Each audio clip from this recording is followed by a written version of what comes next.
Señores, continuamos con esta interesante conversación con María Teresa Cabrera, candidata presidencial por el Frente Amplio y Congreso Cívico.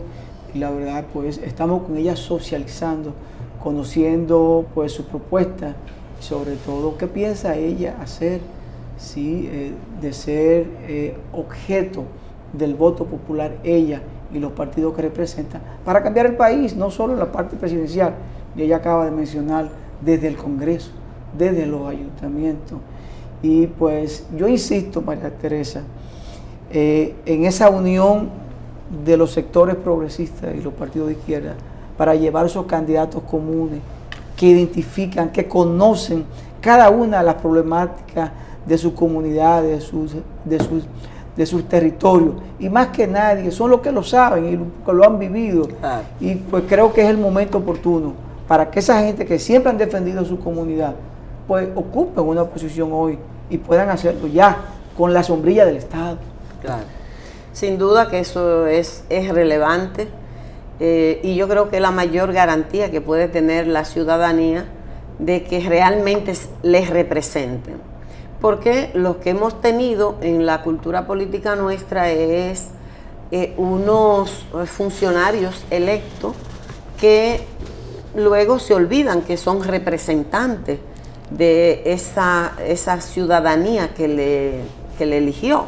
En ese sentido yo creo que el esfuerzo vale, y por eso creo que también hay tantas iniciativas desde los territorios en esa búsqueda de participar de manera más directa en el ejercicio del poder, que no es otra cosa que la posibilidad de participar allí donde se toman las decisiones que pueden ser relevantes para la vida de una sociedad, de un pueblo, de una comunidad, de un municipio, una provincia. Hablaste también, María Teresa, antes de caer concretamente a la propuesta, de las dificultades que posiblemente observa de lograr unidad en términos de la candidatura presidencial. Ya dijiste que, por un lado, la gente de Alianza País presumiblemente llegará a un acuerdo a nivel presidencial con el actual presidente de la República. Pero en el caso de Patria para Todos, que tiene un candidato presidencial y una candidata a la vicepresidencia, en el caso, sí, un buen binomio. En el caso de Opción Democrática, que también tiene una candidata presidencial, yo sé de tu disposición de poner al servicio del movimiento tu candidatura. ¿En qué actitud están por lo menos esas dos organizaciones que son, en principio, las dos boletas que pudiera estar disponibles para ese proceso de unidad? Sí, mira, bueno, ya hice referencia a lo que genera dificultad con el caso de Patria para Todos y Todas, que ellos tienen una postura muy rígida en relación a que no admiten que una de las organizaciones que está en esa mesa pueda decidir en un momento determinado pactar en un territorio, cual sea, eventualmente asumir una candidatura conjunta con otra organización que no está en la mesa. O sea, el acuerdo tiene que ser total. Sí, ellos dicen que no se debe apoyar ninguna candidatura que no sea de la que están ahí participando en la mesa. No comparten que, por ejemplo, una de las organizaciones que está en la mesa en un determinado territorio pueda tener una candidatura común con el PRM, por citar un caso. Y ese es un elemento que dificulta, porque todas las demás organizaciones se constituyeron en mesa de concertación y seguimiento con esa excepcionalidad, dejando abierta esa posibilidad que de la autonomía, de la soberanía de cada organización, que no puede tampoco, es decir, tú no puedes decir, para que tú y yo seamos amigos, yo tengo que intervenir en quién puede ser amigo tuyo o con quién tú puedes hacer una acción conjunta en una circunstancia determinada. Esa es una dificultad.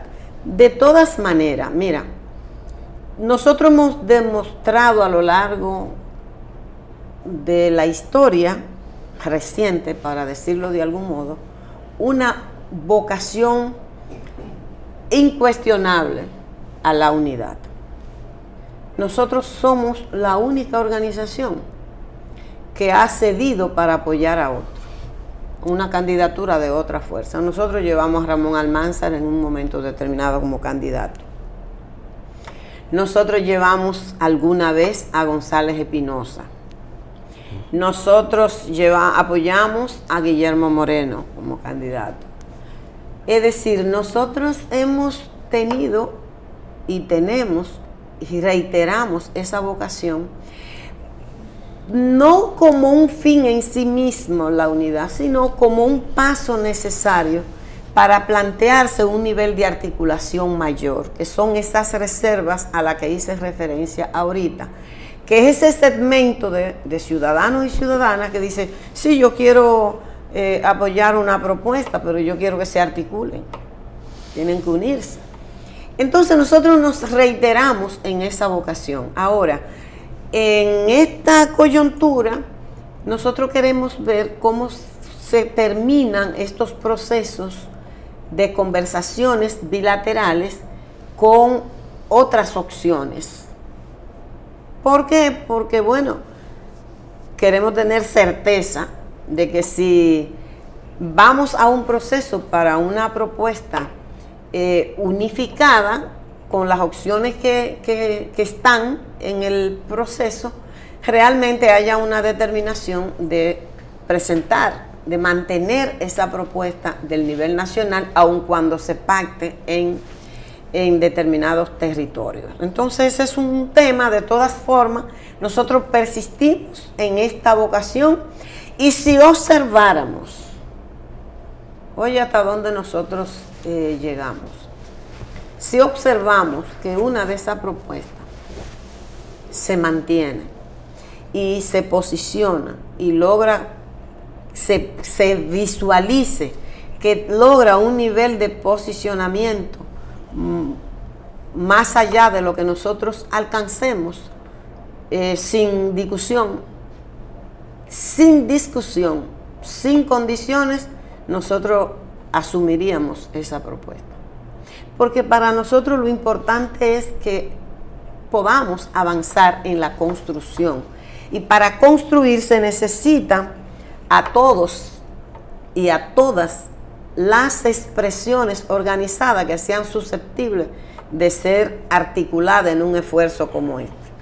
Vamos a partir, María Teresa, del hecho, de lo que es hoy, de que eres oficialmente candidata de Frente Amplio, de Congreso Cívico y otras organizaciones.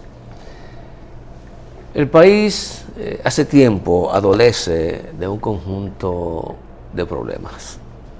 Entre ellos, pudiéramos citar el grave problema de la educación. Ya tenemos hace un tiempo 4%, se han hecho inversiones, posiblemente tímidas, en capacitación de personal docente, pero dicen las estadísticas y la vivencia que no avanzamos. María Teresa, candidata a la presidencia, ¿cómo cree que puede mejorar la educación en la República Dominicana?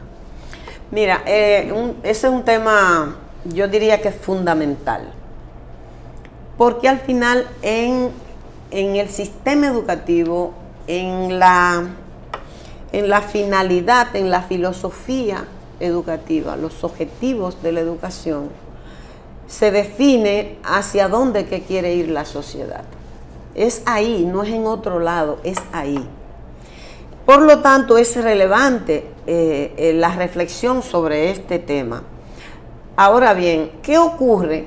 Que el tema de la educación no puede analizarse de manera aislada. La educación está condicionada por el régimen político, por las características de la sociedad. Generalmente, en la República Dominicana se habla mucho de la educación, pero cuando se habla del tema de la educación y de los resultados de la educación, se hace pensando en la educación escolarizada. Y esa es una modalidad. Pero antes que la educación escolarizada está la educación como fenómeno social, que comienza en el seno familiar, que se da en la comunidad, que se da a nivel de la sociedad en sentido general a través de todas las formas organizativas que tiene. Los partidos políticos, los medios de comunicación son agencias socializadoras que tienen una influencia poderosísima, y la educación no es otra cosa que un sistema de influencias. Entonces, los partidos políticos, las juntas de vecinos, los clubes, los sindicatos, los medios de comunicación, las iglesias, la función pública, porque el que ejerce un liderazgo, una función que está expuesto permanentemente, con su comportamiento educa para bien o para mal. Entonces, ¿qué ocurre? El régimen político condiciona el sistema educativo. Veámoslos así de manera sintetizada. Un rasgo importante que sobresale, que es necesario transformar del régimen político, es el clientelismo. Creo que hay acuerdo en todos los estudiosos de que ese es un rasgo sobresaliente del régimen político dominicano. Pues ese rasgo, el clientelismo, impacta el sistema educativo y se traga una parte del presupuesto de la educación. Otro rasgo es la centralización del poder y la centralización de la riqueza.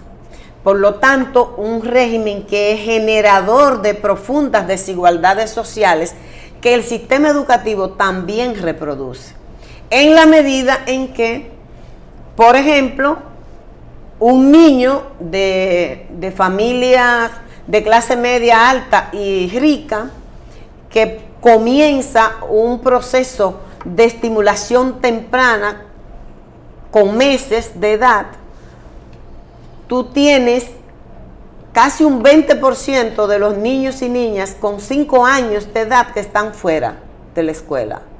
Entonces ahí hay una brecha enorme que reproduce esa profunda desigualdad social que se da en la sociedad dominicana.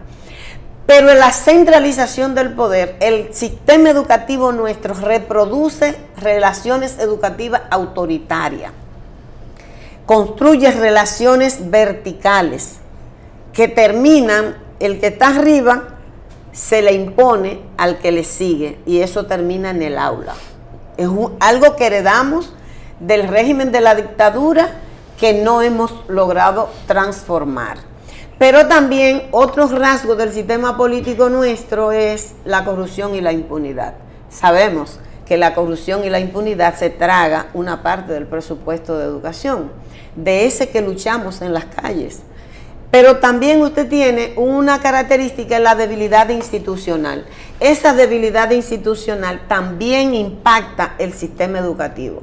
Entonces, pero hay que entenderlo como globalidad, la educación. En ese sentido, se necesita producir reformas político-institucionales que van a impactar, que van a crear las condiciones para transformaciones sustanciales en el sistema educativo que resuma la aspiración de sociedad que tenemos. Si queremos construir una sociedad democrática, entonces tenemos que tener una escuela democrática. Si queremos construir una sociedad con una plantilla de recursos humanos capaz de hacer ciencia, capaz de crear tecnología, no solo de consumir la que producen las grandes potencias, entonces en el sistema educativo se va a concebir de tal manera que haga posible esto. Si queremos fortalecer la capacidad productiva de la República Dominicana, entonces para transformar el salario, para transformar la protección de los trabajadores y las trabajadoras y generar, hacer justicia social desde las políticas públicas, desde el salario. Entonces el sistema educativo se va a pensar para eso. La formación de los maestros y las maestras se va a pensar para el propósito de formar un ser humano libre, capaz de pensar lógicamente y críticamente, capaz de comprender la realidad en la que vive, interpelarla permanentemente desde una postura de búsqueda de cambio, de transformación. Si la sociedad dominicana no logra superar, hacer ese proceso de cambio, la educación va a estar atrapada por esa lógica.